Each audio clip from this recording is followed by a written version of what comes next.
తల్లి చేతులు చిత్రహింసలకు గురై ఆసుపత్రి పాలైన ప్రత్యూష ఇవాళ డిశ్చార్జ్ అయింది. కొద్దిసేపటి క్రితం ఆమె హైకోర్టుకు హాజరైంది. పూర్తి వివరాలు మా కరెస్పాండెంట్ వాసు అందిస్తారు. వాసు, చెప్పండి, ప్రస్తుతం ప్రత్యూష ఆరోగ్య పరిస్థితి ఎలా ఉంది? హైకోర్టుకు హాజరైనట్టుగా తెలుస్తోంది, డీటెయిల్స్ ఏంటి?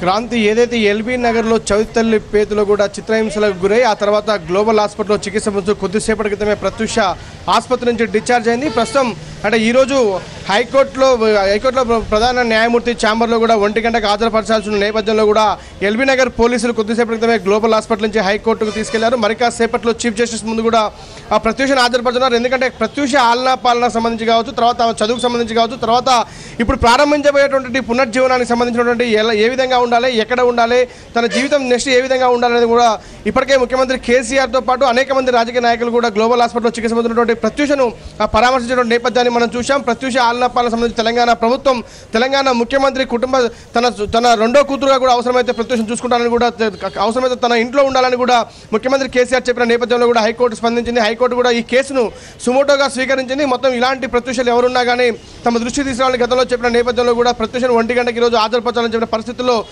మరి కాసేపట్లో చీఫ్ జస్టిస్ ఛాంబర్లో కూడా ప్రత్యూషను హాజరుపరచనున్నారు. అంటే ప్రత్యూష చెప్పే విషయాన్ని బట్టి ఇప్పటికే గ్లోబల్ హాస్పిటల్లో డిశ్చార్జ్ అయ్యే ముందు ప్రత్యూష మాట్లాడడం జరిగింది. తాను బీఎస్సీ నర్సింగ్ పూర్తి చేయాలని చెప్పడం, మరోపక్క నేను కేవలం హాస్టల్ లేదంటే హోమ్లో ఉంటాను తప్ప ఏ ఒక్క కుటుంబ సభ్యుల ఇంట్లో ఉండడానికి ఇష్టపడట్లేదని కూడా ప్రత్యూష చెప్పింది. ఇక తల్లిదండ్రులు ఎవరైతే చాముండేశ్వరి, రమేష్ ఉన్నారో చిత్రహింసలకు గురి చేసినటువంటి వీళ్ళిద్దరిని కూడా కఠినంగా శిక్షించాలని నేను కోర్టును కోరుతానని కూడా ప్రత్యూష గ్లోబల్ హాస్పిటల్ నుంచి డిశ్చార్జ్ అయినప్పుడు చెప్పిన పరిస్థితి.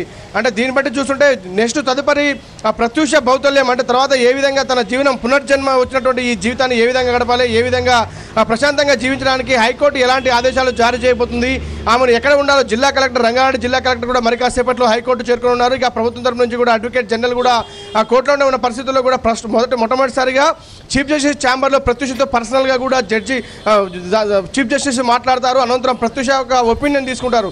ఏం కావాలని ఉందమ్మా, నువ్వు ఏం చేయాలని ఉంది, ఎక్కడ ఉంటావని కూడా అడుగుతారు. కానీ ప్రత్యూష ఇష్టం మేరకే ఖచ్చితంగా ఆదేశాలు జారీ చేసే అవకాశం ఉంది. తెలంగాణ రాష్ట్ర ప్రభుత్వానికి ఆదేశాలు ఇస్తారా, లేదంటే ఏదైనా హోంకు తరలిస్తారా, లేదంటే ఎలాంటి సౌకర్యాలు, ఎలాంటి ఏదైతే ఇకపై ప్రత్యూష సంబంధించినటువంటి జీవితం మొత్తం కూడా ఏదైతే ఇప్పుడు చదువు తర్వాత పెళ్లి తర్వాత తన జీవనం ఏ విధంగా సాగాలి అనే దాని మీద మొత్తమే ఒక నివాసం ఉండేటైతే పర్సనల్గా తనకు ఇల్లు కావాలన్నా కానీ కేసీఆర్ కట్టిస్తానని గతంలో హామీ ఇచ్చారు. కాబట్టి దీనికి సంబంధించి మనం తెలుసుకున్నటువంటి విషయం ఏంటంటే ఖచ్చితంగా చీఫ్ జస్టిస్ పూర్తిగా కూడా తెలంగాణ రాష్ట్ర ప్రభుత్వానికి ప్రత్యూష బాధ్యతను అప్పగించే అవకాశాలు చాలా స్పష్టంగా కనిపిస్తున్నాయి. మరి కాసేపట్లో చీఫ్ జస్టిస్ ఛాంబర్లో ప్రత్యూష మరి కాసేపట్లో న్యాయమూర్తితో మాట్లాడనుంది. కానీ ఆ తర్వాత ఆదేశాలు జారీ చేసే అవకాశాలు కనిపిస్తున్నాయి. క్రాంతి.